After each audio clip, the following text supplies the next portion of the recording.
Getting ready for Summernats 35. This is the next episode. We're here at Astill Design. This is a pretty serious build. We're going to put Howard and Owen together. Listen to this, mate. You'll learn something.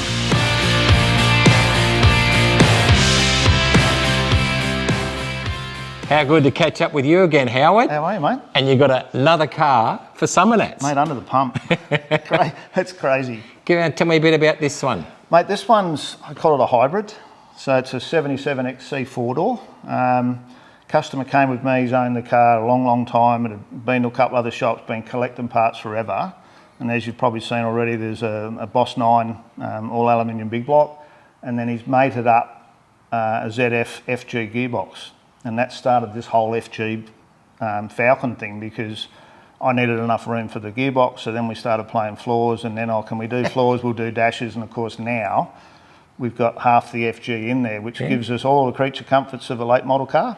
But it still looks like an XC Falcon. Yeah. And it's four-door? Four-door. Which again is a bit different. Everybody's looking for a two-door. And you know the story. He had a XC four-door when he was a young bloke in Broken Hill. You wouldn't believe it. He's originally from the Hill, but he moved, he's been all over, but he's in Brisbane now and he works overseas. Unreal. Yes. So one thing I really did like about this, or one thing I noticed, and I want a bit more information, is the front end. And obviously you're running the big engine, so you've got totally different shock towers in here. What's the story with them? So when it came to me, it had the Rodtech front end. Yep. So we basically haven't moved that. We've just made sure it aligned and changed a few things there. And it had already had all the front end cut out, and we opted to remove all that and start again, mainly because we put the FG firewall. So if we go from here down, there's FG, right, out to this line. Yep. And then it's had the extra rails put through. Yep. So this is XC.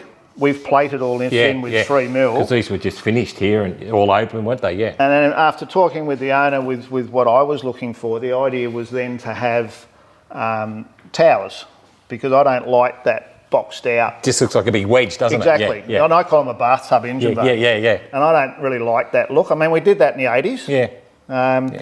And we just try to remove everything in the 80s. Yeah, I remember the white HG. I do. He used to be a judge. Darren Fosberg. That car. So, I mean, all that's been done. So what I wanted to do was keep the Falcon feel, but because of the size of the engine. So we fabbed those up from scratch. And the other 2 boxes that are in there, a lot of people would think, wow, what are they? They look like saddlebags. The reason for the shape and the size is that all the FG electrics that are normally under the bonnet remain under the bonnet. Yeah. So it'll have a cover, and you'll lift the cover off, and underneath it'll have the whole index that'll tell you what fuse is what, and it's all original FG. And on the other side, we've taken the opportunity to hide power steering, washer bottle, all that sort of stuff on the other side. Yeah. That balances it out, and then because we're FG, we've got the Commodore rack from Rodtech. Yep. And then we're using FG steering shafts, so engineering-wise, it's all collapsible FG. Yeah. Inside the car, the pedal box, or the whole dash, and the pedal box, collapsible steering column out of the FG is all now in this car. Yeah, wow, that's amazing car. You know what? There's a couple of things just going through my head while you're talking about this car.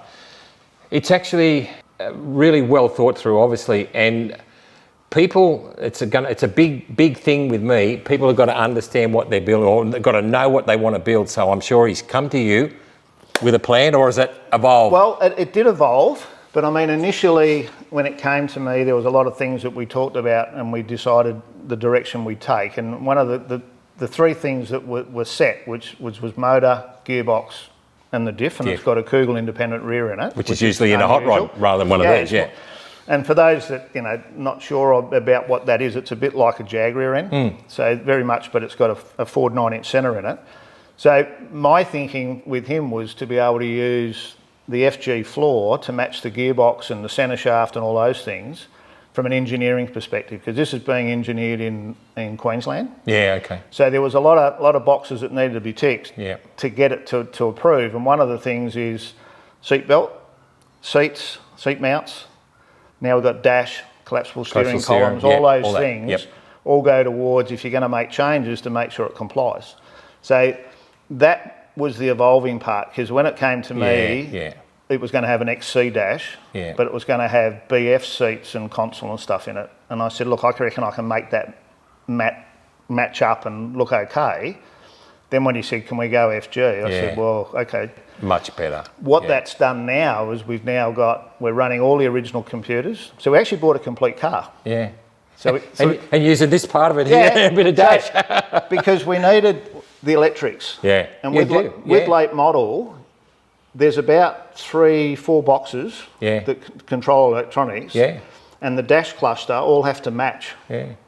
And I'm sure you run an ABS and... So we run an ABS, traction control, Apple CarPlay, everything. All of those things, right down to the electric mirrors. Yeah. So, from my point of view, that's the most work I've ever done mentally to get a car to come to this stage, where first of all it complies, secondly it's going to look good, and with what you're seeing here now, so this is basically finished. I'm going to stone guard from here. That was going to be my next question. So he's actually going to drive it. You're going to stone guard it. So we're going to go probably this point. Yep.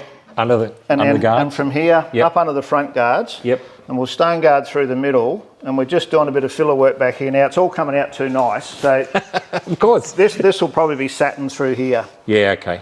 And we're not trying to take the wave out. We're just trying to, where we've been welding on the other side and stuff, to make it nice and neat and tidy.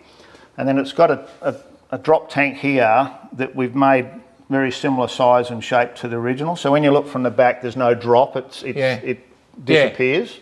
So we'll go stone guard. We'll be rubbing that on the weekend, the engine bay. I'll get all of that primed. And then by the end of next week, I want all of this painted. Yeah. Right, so it's just no rest for the wicked, mate. He will drive this. Yeah. I have no doubt in my mind whatsoever. It's a lot better than what you'd call a driver. And it's better than, budget-wise, it's probably 30-40% over what we first talked about because of the changes that he's looked to do. But he's comfortable where we're at. He's been down and helped me a few times, comes down and does a bit of rubbing and when he can, but he works overseas. So he's real keen to get in it and use it. But that won't be until next year. Yeah. Because we just got to you're going to make Summernats, but it obviously won't be 100% finished as such, and then you'll want to get it out, refine it, drive it, get it running well. Once we get through, it's got to go in for a hub dyno, so they can tune the gearbox on. So the gearbox is built, like a built gearbox, and we've got the guy that's doing the tune on it is from Anything Racing, Paul, from Queensland. So he's going to come down, we'll take it up to Sydney. They've already got all that worked out. It'll be tuned on the hub dyno. He'll do the engine, they'll do the box. So we'll get through that process to actually make it all run properly, and that's now going to be after Summernats. So, mate, there's a couple of things over here I want you to show me. This bonnet, I used to work on these as a young fella, so I recognise it quite well, but it looks a little bit different. What have you done here? Because of the engine, which we'll check out in a minute, we needed some room for the injection. So initially it was going to have air cleaners through the top. So I put it in the English wheel, just the skin, and flattened it out. And the idea was then cut the holes in and weld it up and do all of that. We then had a bit of a change of plan and the air cleaners went... You wanted it all underneath? All underneath, and we're going to run the stacks. So that's what I thought. It looks now full here. It's fuller, which gives us a bit more height. And I've done the double skin underneath as well. And you've cut the lines down here. I've cut the lines down, but then I've put the ridge through the middle. So I've actually gone through with a chisel and actually put the ridge in. So now it's got that factory look, but it definitely goes up higher and it's got sort of a couple of steps. So it's probably 10 mil higher in the middle, but it's just got a different feel about it and it looks a bit full in the middle. So I can imagine with all these things, like we have a really good experienced team of judges, but you're going to be spending some time just explaining some of this stuff that you've done, I'm sure, knowing you, and it should be. And it will. I mean, this bonnet alone, the hours to get it to this stage and get the underside looking like the underside of that boot is astronomical. Because I can imagine a lot of people would just look at that and really wouldn't pick up on different. No. Well, hopefully you won't pick it. That's always the plan, isn't it? Make the modifications, but you can't see it. Now here's a bit of bling. If everyone's seen a bit of bling. Wow. I like a bit of bling. So that's a John Case, or a Cassie, some people call him Cassie. Yep. Out of the States. So that's pretty much a crate engine, made 700. And they're based, so they're a 429, they came out in a 69 Mustang. They did. But that's an all aluminium. So aluminium block heads, all polished. So it's ready to go in and Paul's going to do the computer. So the factory Ford computer will run it. Yeah, wow. And then it fits up with the diff behind. So come out, if you like a bit of bling, come out and have a look at this. Man, you've got a fantastic workshop So I got nice and clean as well. Well, I run out of room. So the first thing I noticed when I look in here, this guard, is that the eyebrow moulds moulded in. Yep. I'm guessing that wasn't an easy job knowing It you, was, because that's a die cast It thing. is And normally, and we made a steel one. Darren bet you did, fabbed it up, and I said to the owner, never again. the amount of work to get that to actually physically work and have the grill is crazy. But I'll give you a tip, it looks fantastic. It looks good. It looks a bit Mustangy. Yeah. And then I don't know whether you picked up, but we moved the wheel arch as well. Yeah. Why'd you do that? It's running an 18.8. Yeah. And as So you know, we're running a Cobra front spoiler. So I needed to make sure I had clearance at the front. Yeah. And still keep my clearance to my... Yeah. Right? And because it's got a modified front end, we're able to move things around so that it'll have full lock to lock without those typical Falcon, tear the front guard off when you're backing out of the drive. But like I say with the bonnet, most people won't even pick that up. And that's probably, what, 20, 30, 40 hours worth of work? Probably more. Yeah. So I cut it up here, Yeah. across and down, rather than put a piece in the middle. Yeah. And then put 30 mil in it, moved it forward, and then we took the indicator out, and the indicator's now in the 429 badge. Unreal. So just lots of little things, and I'm hoping it'll just look like a really nice Falcon. And the colour, it's Stunning, isn't it? awesome. John's done a really good job. John has done a good job. So the other thing that I really wanted to show you was that hybrid. Yep. So that's the pillar where your seatbelt goes. Yep. So this is the green bit's XC. This is And FG. this bit's FG, but it's had to be cut as well. So that's made out of pieces, and it's got the plastic fillers on it, and now Simon's going to colour that in a black leather so it looks original. Unreal. So all of those, they're all made, everything's done, and this is some of Simon's markings and stuff where his colours have got to go.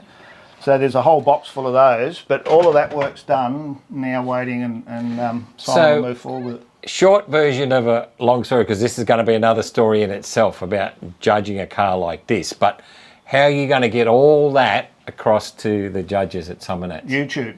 Yeah.